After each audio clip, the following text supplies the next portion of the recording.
Bonjour et bienvenue sur Spécial IR. Aujourd'hui, nous allons voir comment plaquer des matières sur deux coins. Cette vidéo est en rapport avec une autre vidéo que j'avais déjà publiée sur ma chaîne. Comment utiliser ou comment positionner une texture sur SketchUp. Aujourd'hui, nous allons voir maintenant comment placer une texture sur deux coins. Comme vous l'avez peut-être vu sur la miniature, et nous allons essayer de travailler sur ça sur cette vidéo. Mais avant tout, je vous demanderai de vous abonner à la chaîne parce que sur cette chaîne, je vous promets beaucoup de grandes surprises. Alors là, nous allons commencer. La texture peut être plaquée sur un coin comme vous les feriez pour emballer un paquet avec du papier d'emballage. Donc, c'est comme si on emballait un papier. Attendez, je vais juste vous le montrer au lieu de parler sans travailler. Mettons par exemple un rectangle, un carré plutôt. Et pour utiliser cet outil, donc mettre sur deux coins, ça peut être un mur, sauf que nous ici sur notre vidéo, nous allons utiliser un cube tridimensionnel, donc un cube simplement tridimensionnel. Voilà. Voilà. Il n'y a pas de mesure exacte pour ça, vous pouvez utiliser n'importe quelle mesure. Alors, commençons par importer notre image. Je viens sur Fichier. Venez sur Importer. Moi, mon image est juste là. L'image que je vais utiliser. Voilà, vous avez importé votre image. Vous pouvez le mettre par exemple ici. Voilà. Là, vous ajustez la taille de l'image. Donc, c'est mieux que l'image ait en fait presque la même taille avec cette facette, si je peux le dire, de notre cube.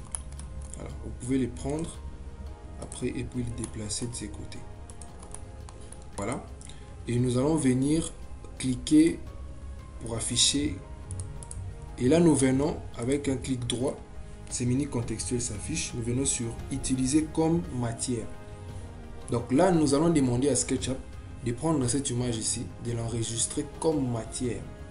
Voilà, si nous cliquons sur utiliser comme matière, vous voyez ici, ça ne va pas s'afficher sur votre bibliothèque. Vous devez venir sur Home ici, hein, dans les modèles. Donc les textes, en fait, comment je peux vous l'expliquer. Donc dans les modèles ici, ça veut dire que tout ce que vous utilisez comme texture sur ces projets, vous les verrez dans les modèles. Si je viens dans les modèles, vous verrez, voilà. Il est là. Il est là.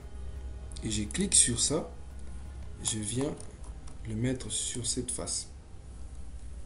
Vous voyez ce que ça donne. Et je prends l'outil, le pointeur. Je clique, je viens sur texture, position, pour positionner.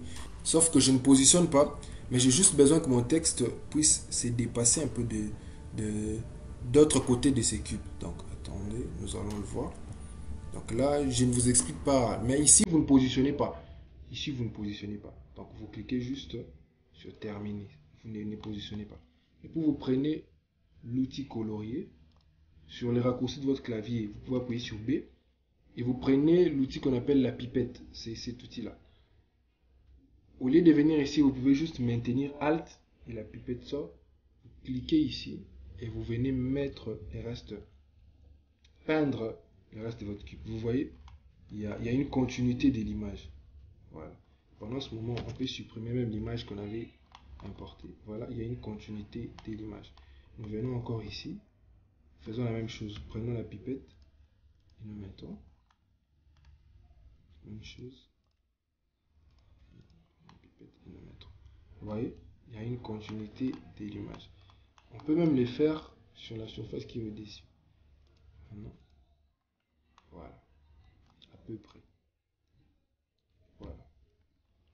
Donc voilà. Là, nous avons plaqué notre image sur des coins. Donc voilà, il y a eu ces déplacements. Comme sur SketchUp, nous n'avons pas seulement des structures planes comme ça, carrés, cubes. Nous avons aussi des cylindres. Donc nous avons des cercles, des courbes. Et il faut aussi, je dois aussi vous montrer comment ça fonctionne pour un cylindre. Donc voilà, nous allons mettre par exemple notre cercle ici. Donc voilà, nous avons notre cylindre. Si vous voulez utiliser l'image qui est déjà là, vous n'avez pas à refaire les mêmes démarches que nous avons fait pour ici. Donc, importer encore l'image, non. Là, vous allez juste venir sur colorier ici, là où il y a votre texture. Vous allez juste taper, voilà, il va reproduire tout ça, tout ça. Mais si vous voulez importer une nouvelle image pour que l'explication soit claire, vous allez importer.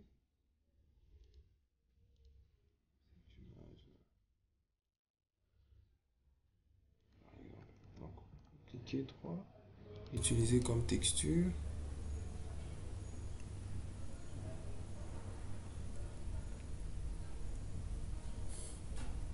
Utiliser comme matière plutôt.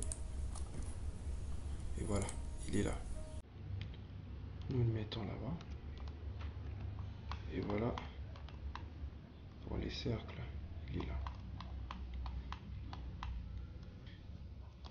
Si nous avons besoin de modifier, par exemple, comme nous avons fait pour l'autre côté, donc nous avons juste à activer la géométrie cachée. Voir la géométrie cachée. Venir par exemple ici, dire que non, nous n'avons pas besoin qu'il y ait cette main là-bas. Prenons la pipette. Voilà.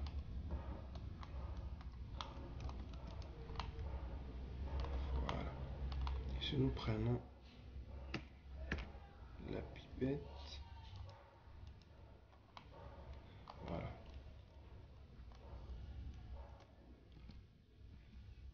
Nous pouvons aller aussi prendre l'image que nous avons déjà mis là-bas, c'est pas grave. Donc, à partir d'ici aussi, on peut essayer de faire quelque chose. Donc, CTRL Z, désactivons la géométrie cachée. Là, nous allons essayer de mettre cette image ici, donc ça, celle-ci, notre première image au-dessus, et nous allons essayer de faire en sorte qu'il continue dans les versants de ces cylindres. Ce que nous faisons, nous venons en droit, texture, changeons d'abord la position. Là, je vais utiliser les punaises. Et ici, je ne l'explique pas, je n'explique pas les punaises parce que je l'ai déjà fait sur une vidéo qui est déjà sur ma chaîne. Vous avez juste à aller la trouver où je vous mets les liens sur la description. Où je vous mets les liens dans la description.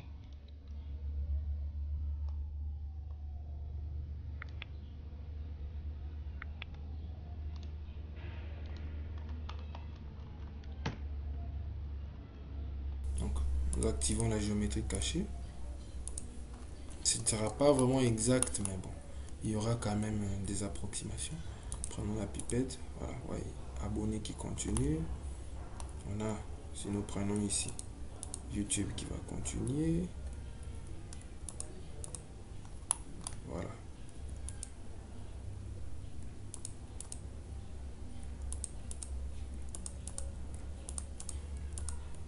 Donc on fait ça pour les restes.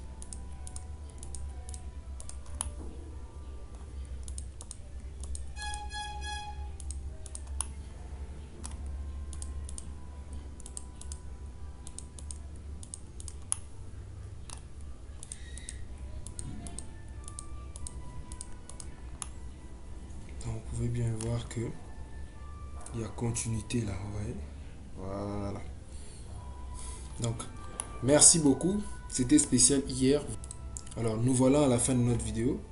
Merci d'avoir suivi cette vidéo, je pense qu'elle vous a plu. Voilà comment on peut plaquer des images sur des coins. Alors merci, je vous donne rendez-vous à la prochaine. Ciao.